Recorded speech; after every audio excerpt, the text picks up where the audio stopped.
નમસ્કાર. આજે આપણે વાત કરવાના છીએ આપણા શરીરના એવા છુપા હીરો વિશે, એવા વિટામિન્સ જે આપણે જે ખાઈએ છીએ એને શક્તિમાં બદલી નાખે છે. જી હા, આપણે વાત કરી રહ્યા છીએ બી કોમ્પ્લેક્સ વિટામિન્સ વિશે. ક્યારેય વિચાર્યું છે કે આપણે જે રોટલી, ભાત કે શાક ખાઈએ છીએ એમાંથી તાકાત ક્યાંથી આવે છે? આનો જવાબ ખબર છે, આપણા શરીરની અંદર જ છે.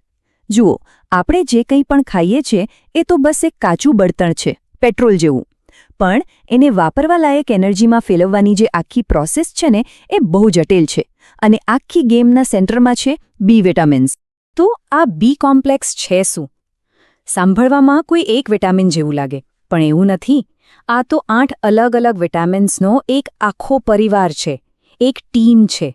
અને સૌથી મહત્વની વાત, આ બધા પાણીમાં ઓગળતા વિટામિન્સ છે. હવે એનો મતલબ શું?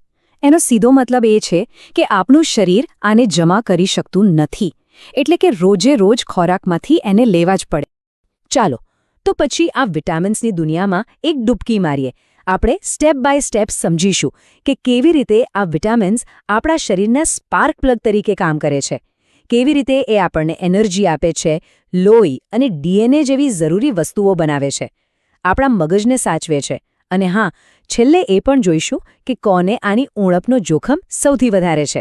બી વિટામિન્સને સમજવાની સૌથી સારી રીત છે આપણા શરીરને એક ગાડીના એન્જિન તરીકે વિચારવું.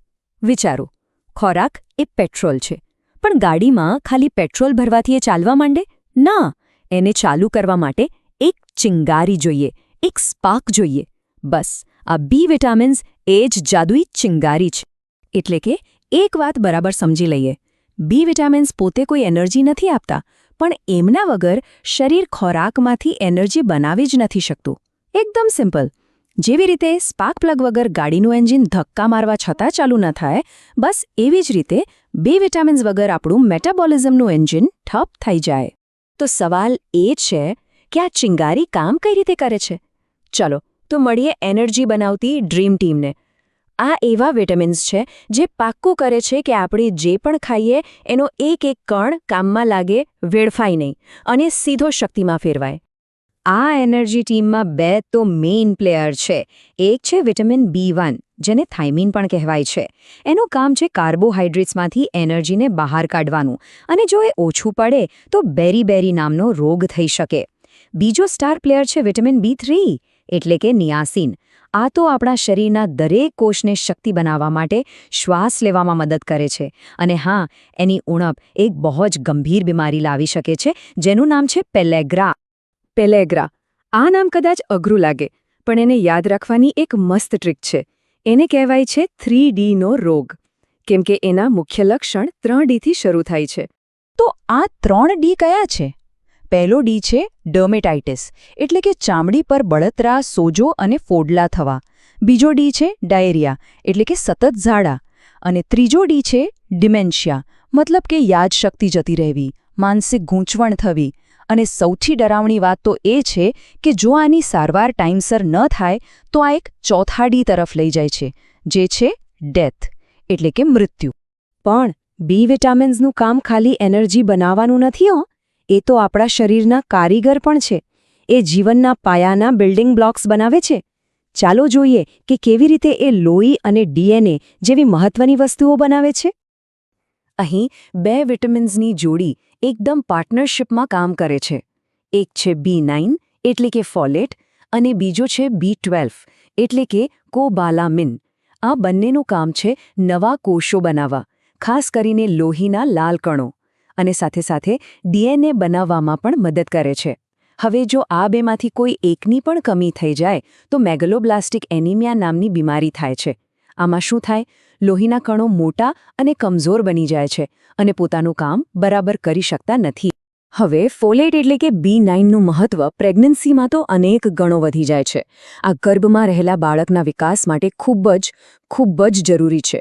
એની ઉણપથી બાળકમાં ગંભીર જન્મજાત ખામીઓ રહી શકે છે, જેમ કે સ્પાઇના બિફિડા, જેમાં બાળકની કરોડરજ્જુનો વિકાસ બરાબર નથી થતો.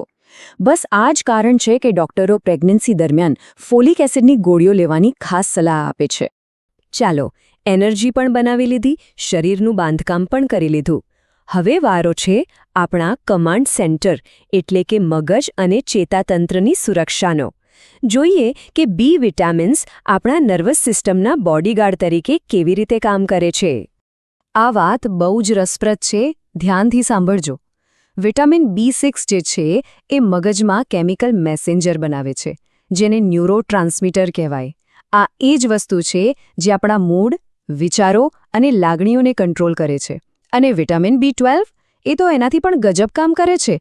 એ આપણી નસોની ઉપર એક પ્રોટેક્ટિવ કવર બનાવે છે, જેને માયોલિન શીથ કહેવાય. બિલકુલ, જેવી રીતે વીજળીના તાર પર પ્લાસ્ટિકનું પડ હોય છે ને, એવું જ.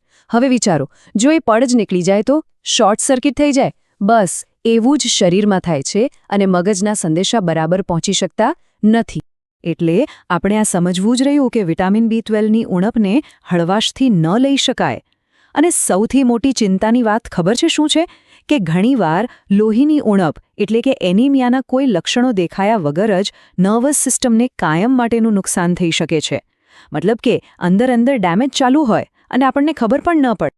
આ બધું સાંભળ્યા પછી મનમાં એક સવાલ ચોક્કસ આવે કે તો પછી કોને સૌથી વધારે સાવધાન રહેવાની જરૂર છે? ચાલો હવે એ જ જોઈએ કે કયા લોકો આ વિટામિન્સની ઉણપના હાઈ રિસ્ક ઝોનમાં આવે છે. જુઓ, અમુક લોકો એવા છે જેમને બી વિટામિન્સની ઉણપનું જોખમ બીજાઓ કરતાં વધારે હોય છે. કોણ છે એ લોકો? જે લોકો શાકાહારી છે, જે સ્ત્રીઓ ગર્ભવતી છે, આપણા ઘરના વડીલો, જેમને ડાયાબિટીસ જેવી બીમારી છે, અથવા જે લોકો વધુ પડતું મદ્યપાન કરે છે. આ બધાને વધુ ધ્યાન આપવાની જરૂર છે. એટલું જ નહીં, ડાયાબિટીસની કેટલીક દવાઓ જેમ કે મેટફોર્મિન લેનારા લોકોને પણ B12ની ઉણપનું જોખમ રહે છે. હમણાં આપણે શાકાહારીઓની વાત કરી, તો સવાલ એ છે કે એમને B12ની ઉણપનું આટલું બધું જોખમ કેમ છે? કારણ એકદમ સીધું અને સરળ છે. વિટામિન B12 કુદરતી રીતે ફક્ત પ્રાણીઓમાંથી મળતી વસ્તુઓમાં જ હોય છે, જેમ કે માંસ, ઈંડા, દૂધ અને દહીં. વનસ્પતિઓમાંથી, ઝાડપાનમાંથી B12 મળતું જ નથી.